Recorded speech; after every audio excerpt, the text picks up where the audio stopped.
the blacksmith, and this girl. But why has no one come for me? I'm afraid there's no one left. Bloody miracle she escaped the cholera, though God knows how she was drinking the same water they was. But where are my mother and father? I'm sorry, miss. But where am I to take the girl, sir? Or orders are to burn anything that might be contaminated? To Governor's house for now. I believe there's an uncle somewhere. Yes, sir. You'll have to leave that picture here, miss. No, I will not. I'm taking it with me. It's your pretty mother, is it? No, it isn't. Yes, well, come on. Can it be a dream? Surely it must seem like a frightful dream. How can this be true? What's her mother?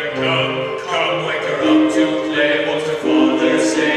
Here's a rose for you. There's a girl who no one sees. There's a girl who's left alone. There's a heart that beats in silence for the life she's never known.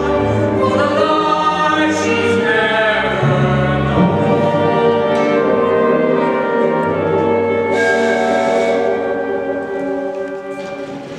She's such a sour young thing. Perhaps if Rose had spent more time in the nursery, Mary might have learned some of her mother's pretty ways.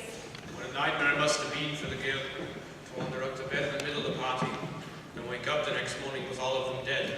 Good evening, Major. I'm Mr. Craven's housekeeper. Is this the girl? Yes, ma'am. Here's her papers and death certificates and all. Her father was a captain in Thank our you, Major. Yes, ma'am. Pleasant journey to you, ma'am. Well, now, I suppose you'd like to know something about where you're going. Would I? But don't you care about your new home? It doesn't matter whether I care or not. Now, in all my years, I've never seen a child sit so still, alone so long.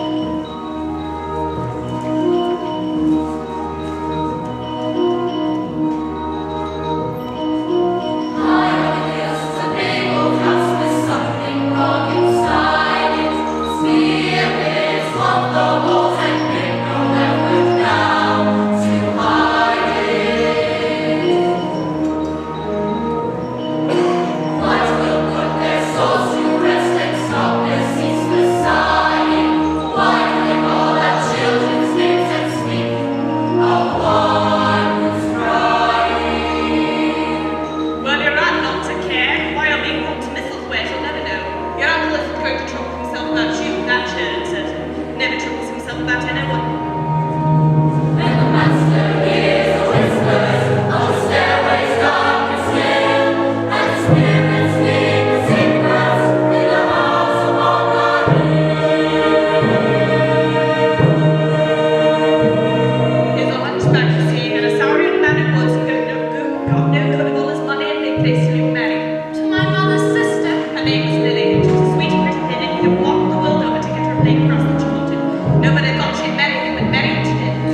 very way to look at this cauldron.